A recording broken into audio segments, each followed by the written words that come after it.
The phone rang, the sound slicing through the quiet morning like a knife. I glanced at the screen. An unknown number. My finger hovered over the answer button, hesitation creeping in like a thief. It felt wrong to pick it up, but curiosity snagged me by the collar. "Mr. Hayes," a voice crackled on the other end, tight and clipped. "You need to see the lobby camera footage." My stomach twisted. I'd been expecting trouble since that last HOA meeting, where tensions flared hotter than coffee left too long on the burner. The letters, the ones I'd drafted, had ignited resentment among neighbors who believed their honor was being questioned. I could feel my palms growing sweaty against the cool surface of my porch railing. "What footage?" My voice came out sharper than intended, an edge honed by years of legal battles and civil rights advocacy. "Just watch." The line went dead before I could ask anything more. I exhaled slowly, feeling the weight of uncertainty settle on my shoulders like an unwelcomed coat. This call wasn't just about me. It was about something deeper, about how far people would go to protect their version of honor. I pushed off the railing and marched inside, leaving behind the comforting warmth of sunlight for the dimness of my living room. Flicking on my laptop, I tried to gather my thoughts as I waited for it to boot up. Each second stretched out a taut wire ready to snap. As the screen illuminated, Helen emerged from the kitchen with a mug in hand. "What's going on? You look like you've seen a ghost." "Just got a strange call," I replied, trying to keep my tone light even as panic knotted in my gut. "They mentioned some footage from downstairs." Her brow furrowed slightly. She knew well enough what that meant in our complex world of homeowners associations and egos clashing like cymbals in a parade band. "Do you think it has something to do with those letters?" she asked softly. "Could be," I said, rubbing my temples as if trying to massage away the doubt clouding my mind. Every draft I'd sent had been meticulously crafted, but they had stirred discontent among those who viewed themselves as guardians of tradition, of honor itself. With renewed purpose, I clicked open the video feed from our lobby camera under our HOA's online system. The playback began with mundane scenes, residents greeting each other, mail being sorted at the front desk. Then came that moment, a woman stepping into view near the elevator bank, her arm raised for a brief embrace with a man whose face flickered past all too quickly. I leaned closer to the screen, heart thumping against my ribs like a martial drum echoing through empty halls. Who was she, and why did this moment feel so significant? "I don't recognize her," Helen whispered beside me, her presence grounding yet electric with tension. "It's not just her," I muttered under my breath, as another figure appeared, my neighbor Sam standing by the door with an expression carved from stone. His posture radiated discomfort as he watched them interact quietly before they vanished into the elevator together. "There's no way this is innocent," I said sharply, leaning back in frustration. Helen placed her hand on mine, a small gesture, but one that anchored me amidst waves of anxiety crashing around us. "We have to confront him," she urged gently, but firmly. A decision crystallized in my mind like ice forming on water. This wasn't just about community disputes anymore. It was about confronting whatever dishonor lay hidden beneath layers of civility and polite smiles. "I'll talk to him," I decided aloud, feeling adrenaline surge through me as if fueled by fire instead of fear. As we reviewed more footage together, each frame revealing layers of interactions, I felt an unshakable resolve building within me. If anyone had attempted to undermine our family or tarnish our name through rumor or deceit, there would be consequences. Watching Sam's body language shift on screen fed into my determination like oxygen feeding flames. His casual demeanor transformed into something more guarded when he spotted someone approaching him just off camera. Someone whose intentions were cloaked in shadow and ambiguity. In that moment, everything shifted from passive observation to active engagement. Helen's eyes met mine with understanding and encouragement, as if we were allies preparing for battle rather than mere spectators caught up in gossip and hearsay.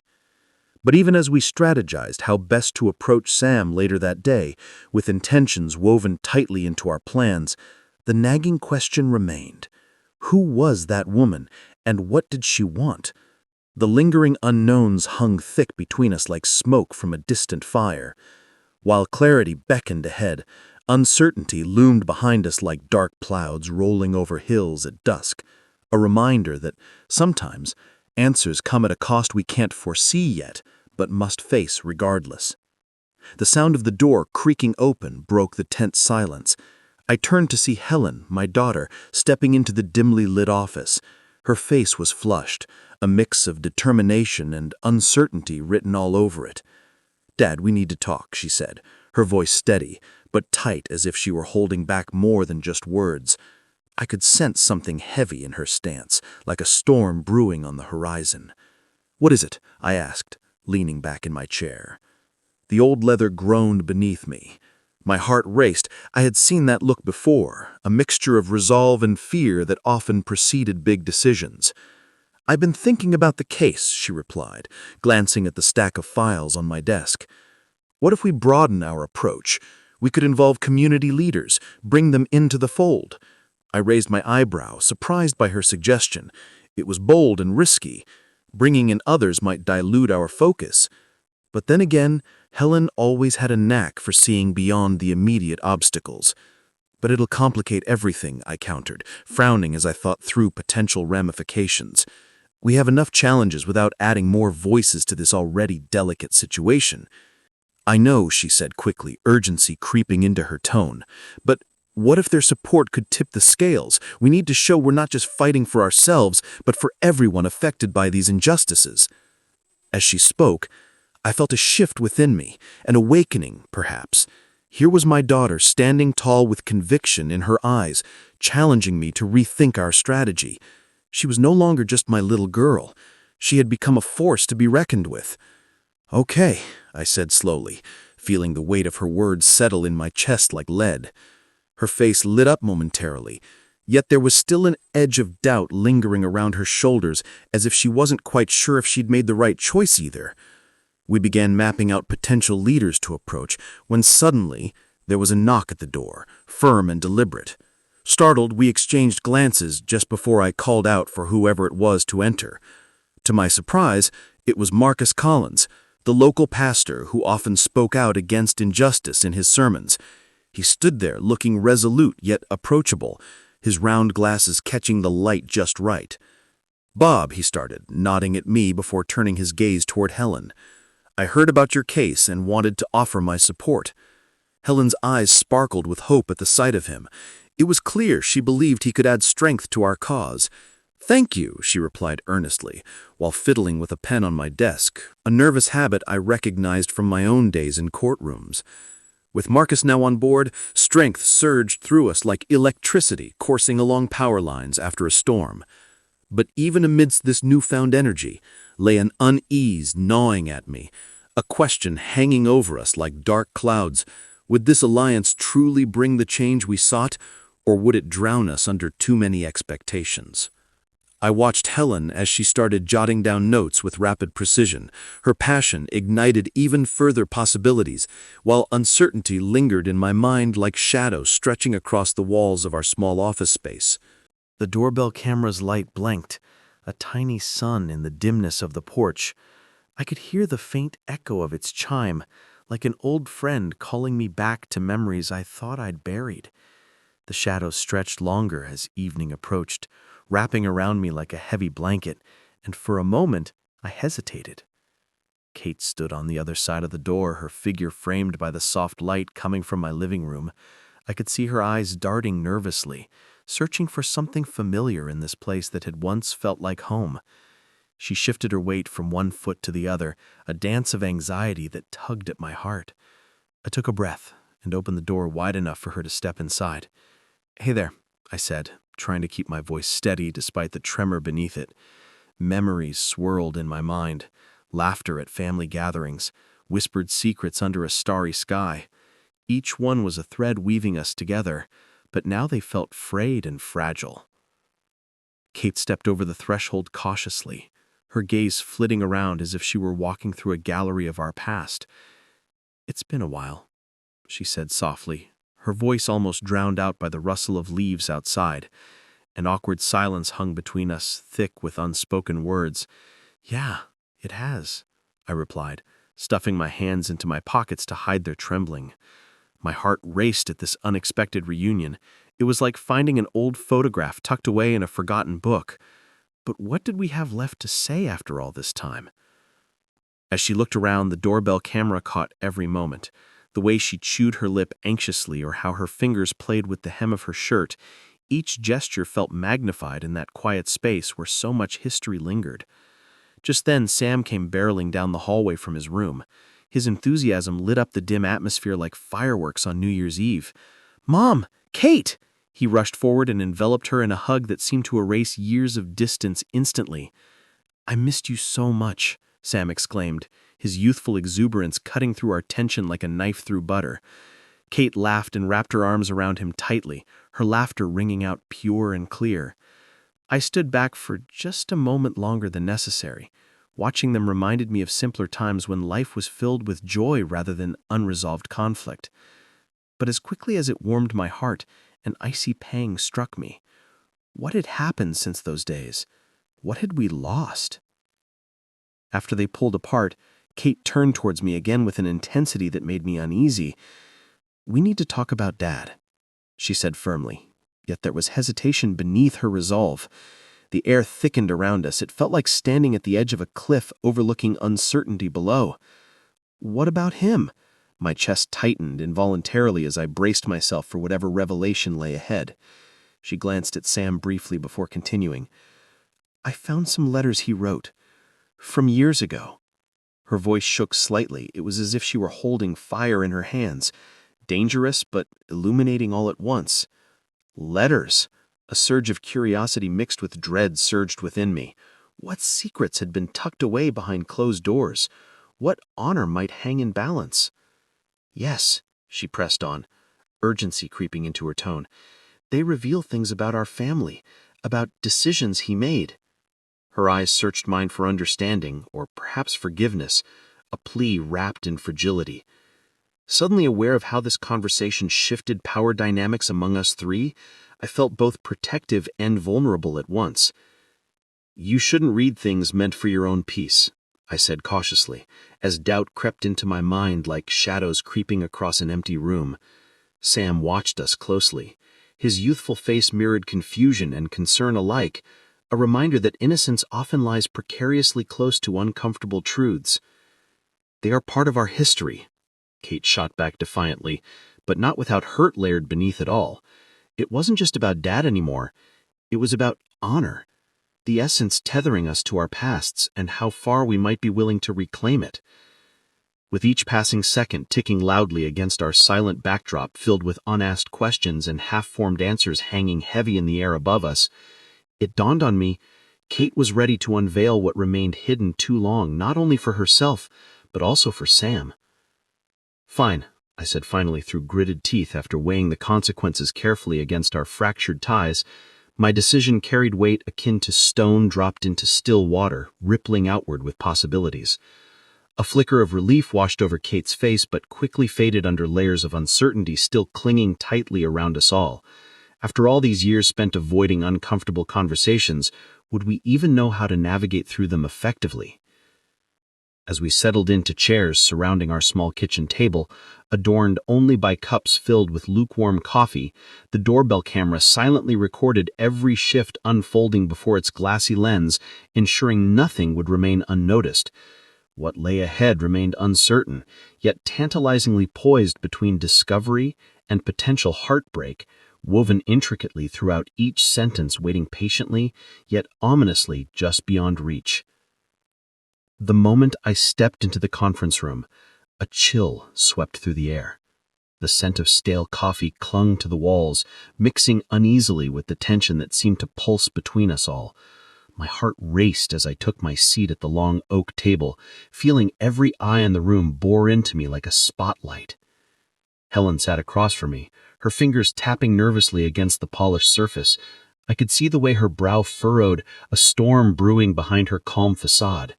She was caught between her loyalty to our cause and the looming threat of losing everything if this case didn't go our way. Just then, a newcomer walked in, an attorney from a prestigious firm, known for their ruthless tactics. His tailored suit hung on him like armor. As he introduced himself, his voice dripped with condescension, as if he were already declaring victory before the battle had begun. I glanced at Helen, searching for resolve in her eyes. "We can't let them intimidate us," I said quietly but firmly. It was time for her to take control of this narrative. She needed to stand tall against this new adversary. After a brief pause, Helen straightened her shoulders and met his gaze head-on. "You may have resources, but we have truth on our side." Her words filled the room with an electric charge that shifted the power dynamic instantly. But even as confidence surged within me, an icy pang nagged at my core. What hidden strategies lay behind that smug smile? How far would they go to win? The porch was sweltering, the air thick with the scent of blooming jasmine. I wiped my brow, the heat clinging to me like an unwelcome memory. The old film roll lay in my hands, its weight surprisingly heavy, as if it held secrets that had long been buried. I had stumbled upon it while rummaging through boxes in the attic. Dust motes danced in beams of late afternoon sun as I unfolded the yellowed paper. My heart raced. I hadn't seen this film roll in years. It felt like a portal to another time, one I thought we had left behind. I glanced over at Kate, who was perched on the edge of her chair, fidgeting with her fingers. She had always been sensitive to tension, and I could see her brow furrowed in anticipation. "Bob," she said softly, her voice barely rising above the hum of cicadas outside, "are you really going to open that?" A part of me wanted to toss it aside, let it become just another relic of our past. But the pull was too strong. Curiosity gnawed at me like an insistent child tugging on a sleeve. With a sigh, I reached for my camera, my own little witness to whatever truth this film might reveal. As I prepared to load it, Sam appeared from inside the house, his face flushed from the heat and exertion. He carried a stack of old letters clutched tightly in his hands, the HOA letters we had received over the years. Each envelope bore reminders of squabbles about our neighborhood's ridiculous rules, but today seemed different. There was a gravity in his demeanor that made me pause. "Bob," he said, his voice steady but laced with urgency, "you need to see this." He handed me one letter marked with a red stamp, the kind that could only mean trouble. Something stirred within me as I recognized the familiar scrawl of Gabe's signature. Gabe? That name echoed in my mind like a distant bell tolling for a lost cause. My heart sunk. That family had always been entwined with ours in ways better left unexamined. Suddenly Helen walked out onto the porch, her presence commanding yet calm, like a lighthouse guiding ships homeward through foggy waters. She must have sensed something brewing between us because her eyes darted between Sam and me. "What's going on?" she asked, crossing her arms against the oppressive heat that enveloped us. I hesitated, caught between revealing what I found and sparing everyone more pain. That film roll was more than just old memories. It was a potential bombshell just waiting to detonate our fragile peace. "Just some old stuff," I mumbled finally. But Helen didn't buy it. She stepped closer and extended her hand toward the film roll, as if demanding access to whatever truth lay hidden within its spools. Her gaze bore into mine with an intensity that made my stomach churn. "I've seen that look before," she pressed, gently but firmly. "What are you afraid of?" Power shifted within me at her words, a realization dawning like sunrise breaking through storm clouds. This wasn't just about uncovering family secrets anymore. It was about honoring what we owed one another as a family, the right to know even when those truths were uncomfortable. With newfound resolve pulsing through my veins, I took a deep breath and nodded slowly, handing her the film roll. "Let's see what's on this." The moment hung heavy in the air as she stared down at it before unscrewing its cap with trembling fingers, a tiny victory against years of silence woven around us like an invisible thread. As she loaded it into my camera, anticipation crackled like electricity between us all, the kind you feel just before lightning strikes, or when you stand on the edge of something monumental and terrifying at once. Then came an unexpected knock at our door, a sharp contrast against our quiet contemplation that sent our hearts racing once more. We exchanged glances filled with questions we couldn't articulate yet. Who would come knocking now? That knock felt ominous. Each sound reverberated through my chest like an alarm bell ringing out warnings no one wanted to heed. Whatever lay beyond that door threatened not only our connection but also everything we held dear. But there was also something magnetic about facing whatever came next together, a chance for redemption wrapped in uncertainty, as shadows danced across our faces under fading sunlight. The door creaked open slowly, revealing Evan standing there, an unexpected guest whose mere presence poured gasoline on simmering tensions already bubbling beneath our skin. "Hey," he said casually, but his eyes betrayed him, stormy seas roiling beneath placid surface waters, as if he carried burdens heavier than any man should bear alone. What did he know? My mind raced back to previous conversations where echoes of unspoken truths lingered like ghosts, haunting every corner of our lives. Suddenly, Helen turned back toward me with determination etched into every line on her face, her decision solidifying before any words filled empty spaces between us. "We need to do this now," she declared firmly, as if summoning courage from deep within herself. A command born from love and respect for each other, despite how fractured things may seem right now. Consequences bloomed around us instantly. It felt as though we stood ready to shatter glass ceilings, holding back decades' worth of emotions, previously locked away tight within dark corners of memory banks, untouched by time or light. Yet there lingered a feeling of dread, pooling somewhere underneath all this potential clarity. What exactly would Evan reveal? What shadows could threaten our family honor further? I steadied myself against the porch railing and looked out towards twilight creeping upon us. The world outside shifting imperceptibly, while inside loomed possibilities, both exhilarating and terrifying all at once. The doorbell camera's whirring buzz filled the silence like a restless spirit, and I felt my palms dampen against the smooth surface of my phone. Megan's eyes were wide as she stared at me, her breath shallow. The video she received had arrived just moments ago, and now we were standing on the edge of something dark. "Do you think it shows everything?" she asked, her voice trembling slightly. I wished I could reach out to steady her, but the distance between us felt insurmountable. I'd seen enough in my years as a civil rights attorney to know that truth could sometimes twist into shadows. I leaned closer to the screen, watching the grainy footage flicker into view. A figure emerged from the shadows beneath the porch light, a familiar silhouette that sent a chill down my spine. It was Evan, our youngest son, his smile disarmingly innocent. "What was he doing there?" I murmured, more to myself than to Megan. Her gaze darted toward me, a mixture of confusion and fear etched on her features. It was as if that moment had cracked open a door we weren't prepared to walk through. Without waiting for an answer, I pressed play again. The scene looped back to where Evan stood near the entrance, animatedly talking to someone off-screen. "Who is he with?" I asked sharply, my heart racing against an unseen clock. Megan squinted at the screen, her brow furrowing deeper. "I can't tell." Before she finished speaking, another figure stepped into view. A woman whose face was still obscured by darkness, but whose body language exuded familiarity.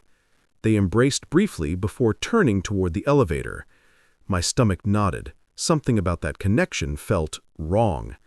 "Wait," I said abruptly, as clarity began to emerge from the haze of worry. "What if this is not just a casual meeting? What if it's more?" The implication hung heavy in the air between us. Megan looked up at me, then shook her head slowly, as if trying to shake off the weight of my words. You don't really think— I don't know what to think, I admitted softly, feeling a wave of helplessness wash over me like cold water on a hot day. But somewhere deep inside me festered a growing resolve, a determination to find out what lay hidden beneath this surface chaos. Taking a breath, I made a decision. We would confront Evan together when he returned home tonight. There was no way around it. We needed answers and accountability more than ever. As we plotted our next steps together, Megan clutching her arms against herself like armor, I sensed an immediate shift in our dynamic. This wasn't merely about family anymore. It was about honor and trust unraveling before our eyes like frayed threads in an old tapestry. The tension in the air thickened with every passing second until it felt nearly electric. Even small sounds echoed loudly, the creak of floorboards beneath our feet, or distant laughter drifting in from outside seemed magnified under the weight of uncertainty. "Are you sure about this?" Megan asked quietly, after several minutes passed in anxious silence. "Yes," I replied firmly, while meeting her gaze with as much conviction as I could muster. "We owe it to ourselves and to Evan to uncover whatever truths have been hidden." In that moment of shared resolve, something shifted once more. Fear morphed into determination as we clung tightly to each other's hands like lifelines amidst turbulent waters. But just then, my phone buzzed again, an incoming message from Evan, and suddenly everything halted around us, like gears grinding against each other in protest. "What does he want?" Megan whispered nervously, as I hesitated before opening it. A knot tightened in my chest when I read his words. "Hey, Dad, just got out with some friends. Sorry. Talk later?" Our plans dissolved like sugar in tea. His casual dismissal felt like salt rubbed into fresh wounds instead of comfort amidst chaos.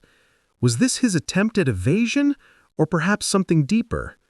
I closed my eyes for a brief moment, letting frustration wash over me, and when I opened them again, Megan looked at me expectantly, as if gauging how far we were willing to go for answers.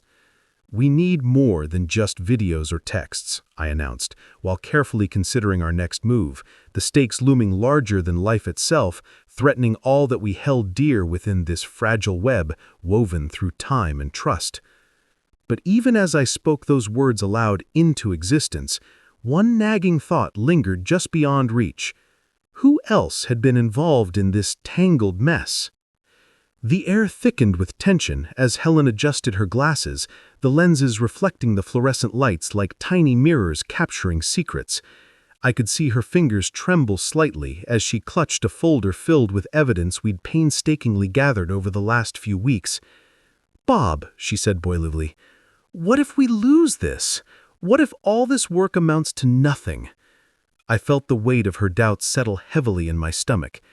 It was a familiar sensation, one I had fought against countless times in my career. I leaned closer, determined to instill confidence in her. "Helen, every case has its ups and downs," I replied, tapping the table lightly, trying to ground us both.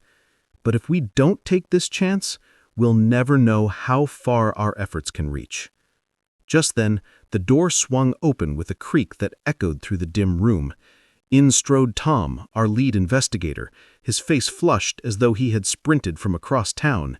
"I've got something," he announced breathlessly, waving a document in his hand like it was a flag of victory. "You need to see this. It changes everything."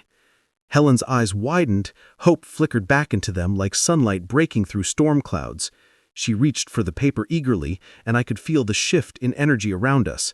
"Tom, what is it?" I asked, my heart beating faster now. "It's a witness statement," he said quickly. "Someone saw what happened at the protest last month. They're willing to testify." Helen's jaw dropped as she processed this new information. The walls that had been closing in suddenly felt more expansive. She needed to move on this immediately, she declared, resolve hardening her features like steel being tempered by fire. As excitement coursed through me, I couldn't shake off an unsettling thought. Who exactly was this witness? The morning sunlight filtered through the porch, casting a warm glow that contrasted sharply with the tension building inside me.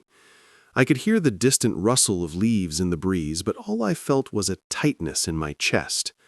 Megan stood before me, her arms crossed, eyes narrowing as she confronted me about that video, what it revealed and what it obscured. "Dad," she said, her voice steady but laced with urgency, "you need to explain who hugged her before the elevator." I took a deep breath, feeling sweat trickle down my back. The HOA letters sat on the table between us like Judgment Day incarnate, wrinkled and accusatory. Each one held its own story. Each envelope contained secrets waiting to be unraveled. But right now those letters seemed to grow heavier as Megan's gaze bore into me like an X-ray. "Look, I don't know what you think you saw," I replied, trying to inject some calm into the conversation. My hands moved to adjust my glasses, a nervous habit surfacing at the most inconvenient moments. She stepped closer, her frustration palpable. "You can't just brush this aside. Someone is hiding something." As I opened my mouth to respond, Daniel appeared at the edge of our conversation. He leaned against the doorframe, arms folded across his chest in that familiar defensive posture. His presence shifted the dynamic immediately. He had a way of inserting himself into conversations just when things started to get too real. "What are we talking about?" he asked casually, though his eyes betrayed a hint of concern. Megan turned toward him, visibly relieved for backup, but also wary of where this would lead us. "Dad knows more than he's letting on about the video with Helen." "Why would he?" Daniel replied with an edge of skepticism in his tone. I could feel the walls closing in around me. I glanced out at the street beyond our porch, cars passing by obliviously while we were stuck here in this vortex of suspicion and half-truths. The ground beneath my feet felt unsteady, as if I were balancing on an uneven tightrope stretched over uncertainty. "I'm not hiding anything," I insisted, raising my voice slightly in frustration. "You both need to trust that there are things, complicated things, that we can't just resolve with accusations." Megan's brows furrowed deeper as she shook her head slowly, disbelief mixed with disappointment etched across her face like a map of old scars. "But you're not being honest." In that moment, something shifted within me. A realization washed over me like cold water splashing against hot skin. The truth had been lurking beneath layers of silence for too long, an unwritten rule among us all: never confront what lies beneath. "I'm protecting you," I finally admitted, feeling the words escape before they could retreat back into shadows. Daniel's brow furrowed further, while Megan's expression morphed from anger to confusion. She took a step back as if my admission had physically knocked her off balance. "Protecting us from what?" she questioned softly. My fingers brushed against one of those HOA letters again. The crinkled paper now felt like an anchor pulling me deeper into murky waters where secrets fester rather than floating freely above surface tension. "I'm protecting myself," I murmured almost to myself. Just then, Sam walked onto the porch with coffee cups in hand, his easygoing demeanor instantly lightening the mood, but puncturing my moment of revelation like a balloon bursting under pressure. "What's up? You guys look intense." Megan turned sharply to face him, eyes narrowing again, but now tinged with urgency as she pleaded silently for him to understand our precarious situation. "We're discussing Helen and Dad's role in all this." Sam set down the cups carefully on our weathered table and looked between us, his expression shifting from curiosity to concern as he pieced together what was unsaid. "Bob," he began cautiously, "if there's something you need to tell us—" "I can't!" The words erupted from my throat before I could rein them back in, a wave crashing through calm waters. The air thickened around us as silence choked off any further dialogue. It was tangible enough that I could almost reach out and touch it, the weight hanging there like fog settling over a valley at dawn. Suddenly, Megan took a deep breath, determination flashing across her face. It was as if the very weight of our struggle had settled onto her shoulders, and she was ready to bear it. Then I felt her power emerge against that turmoil, and she declared firmly, "Then I'll find out myself." "Megan?" I started, but stopped short when she shot me a look filled with resolve, a glance fortified by years of familial bonds strained yet unbroken. With that decision echoed between us like thunder rumbling overhead, I knew power had shifted irreversibly. She was no longer just my daughter seeking answers, but also an investigator ready to tread paths untraveled by anyone else in our family. As Megan turned away toward the house where technology awaited her search for clarity amidst chaos, my heart sunk beneath layers of guilt and protective instincts clashing violently against one another like two competing tides battling for supremacy. I couldn't shake off one nagging thought. What exactly would she discover if she dug deep enough? I could feel the tension crackling in the air as I glanced at Helen, my heart racing like a freight train on a collision course. She stood frozen, her hands gripping the edge of the table, knuckles white with pressure. The room was silent but for the faint hum of the overhead lights, casting a sterile glow that felt more oppressive than illuminating. "Bob," she said, finally, her voice barely above a whisper, "we can't let this go any longer." I watched her face transform, determination replacing uncertainty. It was as if the very weight of our struggle had settled onto her shoulders, and she was ready to bear it. Just then a knock echoed from the door. My stomach lurched. It felt like an unwelcome intrusion into our moment of resolve. I glanced toward the door as it creaked open slowly, revealing Marcus, a young intern from my office who had been following our case closely. His eyes were wide with urgency, and he stepped inside without waiting for an invitation. "I just heard back from the judge's office," he blurted, breathless and frantic. Helen's gaze snapped to me. This was our opening, the first glimmer of hope through an otherwise dark tunnel. "We need to act now," she declared decisively. There was no backing down from this new opportunity. We could reshape everything we'd worked for. The energy shifted in the room. I could almost see it swirling around us like smoke.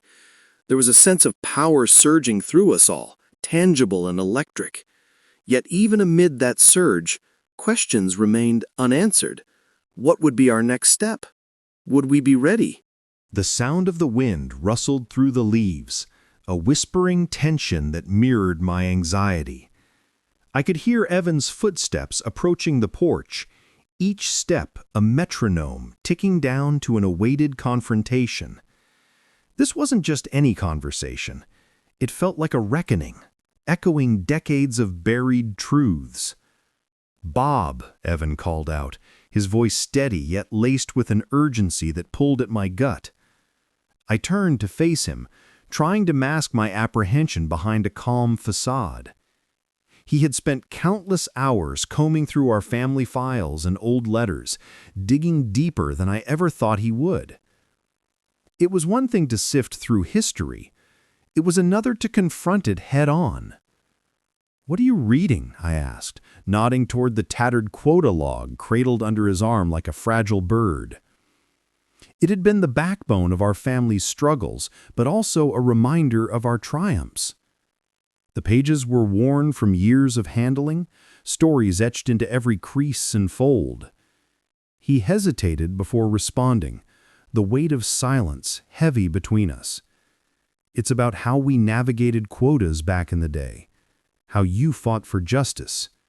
There was awe in his tone, but also something else, a challenge beneath that admiration. My heart sank. He was venturing into territory that felt too close for comfort. "I didn't do it alone," I replied sharply. "Your mother was as much a part of that fight as I was." The memory of those days flooded me. Late-night strategy sessions and heated debates over coffee brewed strong enough to fuel an army. But now here I stood, feeling the shadows of those moments closing in. Evan stepped closer, fixing me with an intent gaze. "You've made sacrifices. You're the reason I'm able to stand here today." His words hung in the air, both flattering and suffocating. I shifted my weight uncomfortably, losing ground against a tide of emotion. "It wasn't just me," I repeated more firmly this time. "I stood on the shoulders of giants, people who did not have their voices heard." Each word felt like a brick added to an already heavy wall between us. Then why does this feel so personal? Evan pressed on, his voice rising slightly as if challenging me to break open whatever door I had locked tight inside myself. The air crackled with anticipation. He was determined to peel back layers even I struggled to examine. Suddenly, Helen appeared at the edge of the porch, her presence slicing through our escalating tension. She looked between us with concern etched across her features. "What's going on out here?" she asked softly but firmly. "Just talking about history," I replied quickly, avoiding her piercing gaze that seemed to see straight through my defensive shell. Evan shot me a look filled with disbelief, the kind that said he wasn't buying my half-truths anymore. Before I could deflect further, Helen stepped forward and took Evan's hands into hers gently, grounding him and shifting focus away from me in an instant. "Whatever you found out is important," she said carefully while looking deep into his eyes, as if searching for reassurance herself. "But remember, the past doesn't define who we are today." There was strength in her voice. She stood there like an anchor amidst choppy waters. "But Dad," Evan began to protest. "No," Helen interjected with gentle firmness that brooked no argument. "Let's sit down and discuss this properly." She gestured towards one of our old wicker chairs on the porch, as if inviting us into some neutral ground where we could lay down arms, even if only temporarily. As they settled into their seats together, I felt tension shift once again. Suddenly, I was no longer at the center of this whirlwind discussion, but rather relegated to spectating from behind a veil of uncertainty, a place where secrets could fester undisturbed. With each passing second as they conversed quietly amongst themselves, feelings churned within me. Pride mingled with fear of what they might uncover or decide next without my input weighing heavily upon them, both like a curtain drawn tightly shut around memories better left hidden away. A slight chill crept up my spine despite being wrapped snugly in summer warmth. Perhaps it was just an instinctive awareness, whispering caution against transparency when history had its claws so deeply embedded within familial bonds. But then came realization. Would knowing everything truly solidify our bonds or unravel them completely? A question lurked uncomfortably at the back of my mind, waiting silently for resolution even as voices rose gently among us, conversations threading together pieces revealing deeper connections yet unseen by anyone still standing outside looking in. I leaned forward slightly against an armrest thickened by years' worth of wear, a metaphorical fortress built not only from bricks laid long ago, but also hardened emotions, shielding fragments still yearning for release amidst tumultuous tides crashing upon shores long since abandoned. The soft creaking of the porch floorboards beneath us added an unsettling rhythm to our conversation. Kate sat across from me, her fingers tapping nervously against her coffee mug. I could hear the distant hum of traffic, a reminder that life moved on outside this moment we were trapped in. "Bob," she said, her voice barely above a whisper, "you have to understand my position." The way she held her mug tightly was like a lifeline. I knew she was grappling with something more than just the words tumbling out of her mouth. I leaned forward, feeling the weight of our shared history pressing down on both of us. "Kate, it's not just about understanding. It's about honor. My honor, your honor. We can't let this slip away." My words hung heavy in the air between us, charged with unspoken truths and fraught emotions. She looked away, her gaze drifted toward the horizon where the sun dipped low, painting the sky in shades of orange and pink. "What if I told you there's more at stake?" The tremor in her voice betrayed her resolve. Before I could respond, Sam ambled onto the porch, his presence a sudden intrusion that shattered our fragile bubble. "Hey, what's going on here? You two look serious." I shot him a glance that could silence thunder. "We're discussing some important matters." "Oh, important enough to leave me out?" His tone was light-hearted, but his eyes darted back and forth between us, as if he sensed the tension thickening around us like fog. Kate took a deep breath and set her mug down with unexpected force. It rattled against the table like an alarm bell. "Sam, we're talking about what happened last week. The incident. At the meeting." Her words hung there, raw and exposed. In that moment, I felt a shift in power dynamics. Sam's playful demeanor evaporated as reality crashed over him like cold water.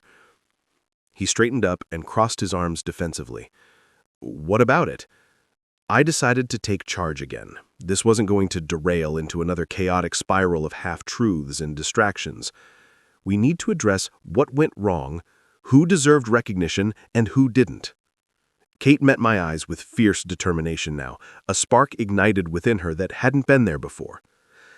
I think we should confront Daniel directly, she declared, each word pronounced clearly as if they were stones dropped one by one into still waters. The air grew electric as Sam shifted uneasily beside me. He was no longer sure how to navigate this new territory we'd opened up. You want to confront Daniel? Are you crazy? His laugh rang hollow against the backdrop of our escalating urgency. Yes, Kate insisted firmly, her fingers curling into fists atop the table as if she were gathering strength from solid ground beneath us. I could feel my heart rate quicken. This was no longer just a conversation, it was a battle for dignity and respect amidst whispers of betrayal. The stakes had risen dramatically in those few moments since Sam's arrival. As I glanced at Kate again, something shifted within me too, a realization that we weren't alone anymore in our struggle against injustice or dishonor. There was power in unity.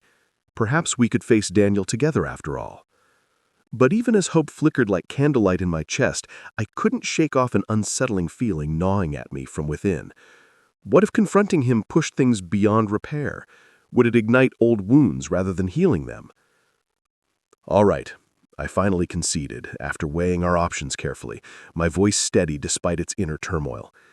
If we're doing this together, then we need to prepare ourselves for whatever fallout may come. Kate nodded resolutely while Sam remained silent for once, grappling with thoughts too deep for casual banter. As night fell around us like velvet curtains drawn across an open stage, I felt vulnerability seep through cracks in my own armor, unknown variables waiting silently on the periphery. Would confronting Daniel give us justice, or simply stir up chaos? In that moment, on the porch filled with echoes of our past discussions and unresolved truths hanging heavily between us all I could do was hold on to hope and brace myself for whatever lay ahead. I felt the tension in the room shift as Helen adjusted her glasses, her brow furrowing like a storm cloud.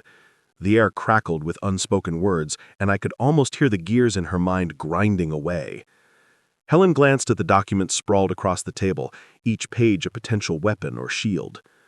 We can't let them intimidate us, she finally said, her voice steady despite the tremor of uncertainty that echoed through her thin frame. Her resolve struck me like a sudden gust of wind, unexpected yet invigorating. Just then the door creaked open and in walked Marcus, our junior associate.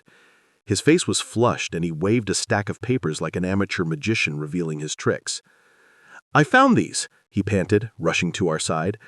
The papers were stained with coffee rings, but filled with crucial information about the case we were preparing for trial. With this new intel in hand, Helen's eyes lit up with determination. "This changes everything," she declared, snatching the papers from Marcus without hesitation. She scanned them quickly, and I could see gears turning behind those intelligent eyes of hers. This was no ordinary revelation. It was hope. "Are you sure?" I asked, skepticism creeping into my tone. But Helen wasn't listening. She had already made her mind to confront opposing counsel with this newfound leverage. The atmosphere shifted again as she stood taller, exuding an energy that felt contagious. I felt myself drawn into her orbit, buoyed by her conviction that we might actually stand a chance against their entrenched power. Yet there remained one detail lingering just out of reach, a legal precedent buried deep in my memory that could either fortify our position or unravel it entirely. It nagged at me like a loose thread on a well-worn jacket, waiting for someone to pull it free and reveal what lay beneath. The porch creaked beneath my feet as I stepped into the dawn light. A distant chatter from the neighborhood kids filtered through the air, but it felt muffled, like a radio tuned to the wrong frequency. I held the fake invoice in my hands, its edges rough against my skin, each crease a reminder of the tangled mess we had become ensnared in. I glanced over at Kate, who was standing beside me. Her brow was furrowed, fingers tapping nervously against her thigh. The tension between us buzzed like an electric wire ready to snap. I could feel every second stretching, taut and loaded with unspoken words. She was hiding something. I could sense it, as surely as I could taste the bitterness of coffee still lingering on my tongue. "Do you really think this is going to work?" I asked, trying to keep my voice steady despite the tremor beneath it. The fake invoice felt like a weight on my chest, heavy with implications that could unravel everything if we weren't careful. Kate looked away. Her gaze drifted toward the street where Evan and Daniel were talking in hushed tones. Suddenly, Sam appeared at the edge of the porch, his expression serious. "You two need to see this." He extended his hand, holding out his phone like a lifeline. My pulse quickened. I could only imagine what he had discovered. Another piece of this puzzle that didn't quite fit. "What is it?" Kate asked sharply, stepping closer. Her curiosity eclipsed any reservations she might have had about our plan. "Just watch." Sam's voice was low and urgent as he pressed play on a video clip he'd captured from a lobby camera near the elevator. The screen flickered to life with grainy footage showing Helen just before she stepped onto the elevator. My stomach twisted as I leaned in closer. There she was, vulnerable yet strong, standing alone for just a moment before someone approached her from behind. My heart raced as I recognized the person who wrapped their arms around her in an embrace. Gabe. It felt like a punch to the gut. All those quiet suspicions came crashing down around me like old walls finally giving way. "Why is he hugging her?" Kate whispered incredulously, as if afraid to voice our collective dread aloud. "I don't know," I replied, through clenched teeth, fighting back anger and disbelief mingling inside me. "We need to confront them both." Kate hesitated for a heartbeat longer than necessary before nodding resolutely. "Yeah," she agreed quietly, but firmly, determination settling into her features like armor being donned before battle.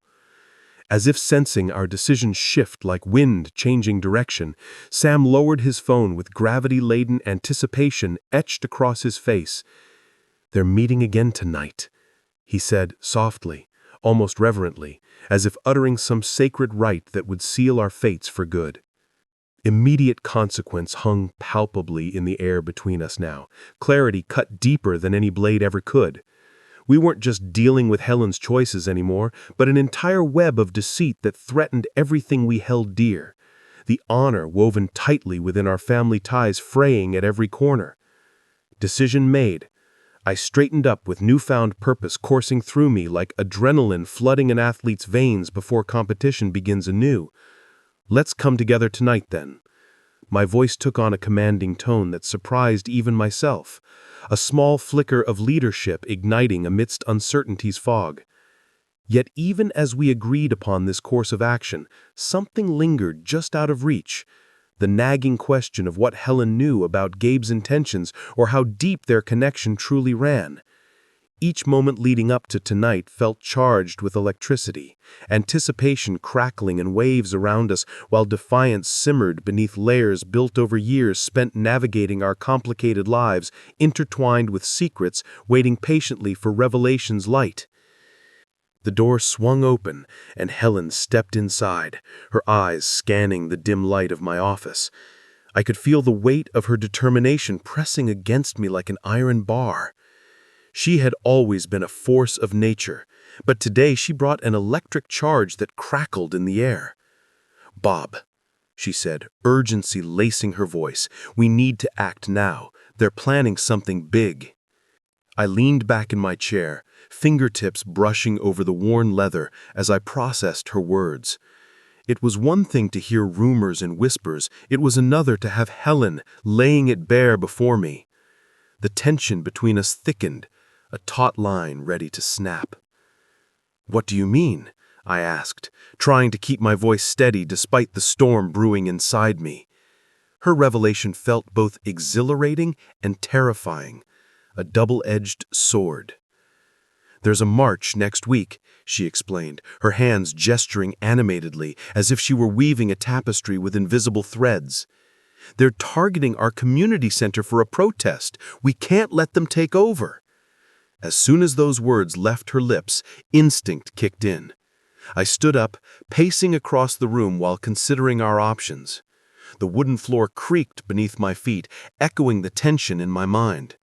This wasn't just about legalities, it was about lives.